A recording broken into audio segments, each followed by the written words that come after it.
AFTN, straight ahead.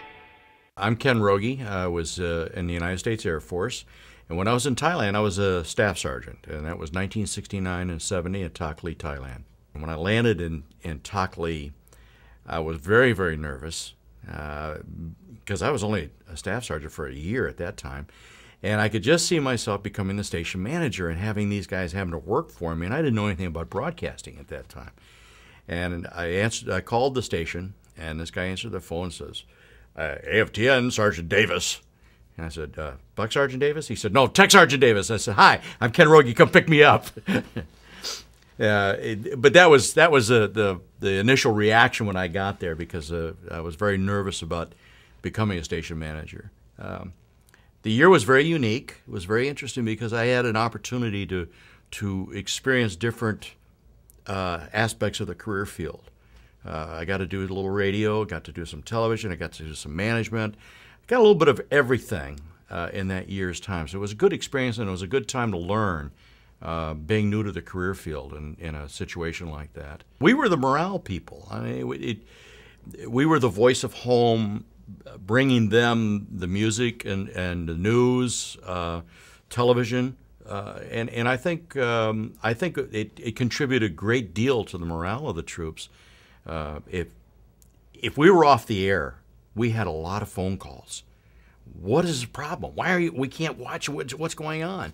So we knew that we were having a big impression on the people, that they were really looking for us, and they really enjoyed us. We were it. We had one radio station, we had one TV station, and everybody loved us. We were very popular, very popular. I got a phone call from one of the guys up on one of the bases. I can't remember whether it was Ubon or Udorn, and he said, "Hey man," he said, "we're under attack. I'm broadcasting this live." And I said, "Yeah, right." And I could hear the gunfire and so on, and I thought it was sound effects. And I told him, I said, "You got some great sound effects here." And he said, "No man, this is real." And I said, "Yeah." And we talked a little bit, and I hung up. And not 30 seconds later, the phone rang, and it was our command post. Now, over at that time, we were using color codes for alerts, and we were always in white. The next level was yellow, and then red, and then black. Well, in the entire year I was there, we never went above white. We were always in white. We were too far from anything. All of a sudden, here comes a phone call.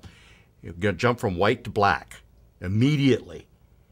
And I panicked because our station was the last building before the fence line. We had 200 yards to the fence.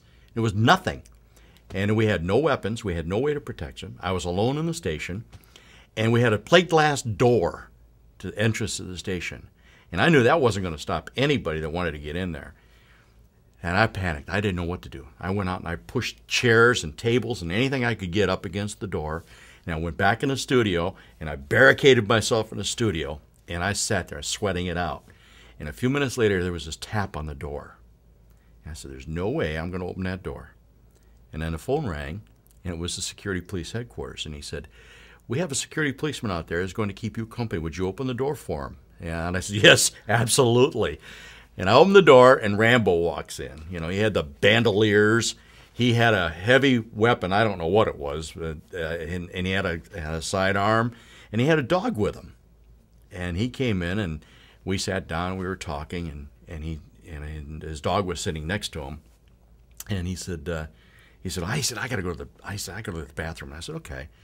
He said, "Now my dog is a sentry dog. He will attack without provocation. Don't do anything." I said, "Okay, I won't." And I'm sitting there, and the dog was sitting there, and he's looking at me. He's just sitting there staring at me. And his owner went into the bathroom, and then the dog got up and started coming towards me. And I thought, uh-oh, here it comes. He's going to attack me.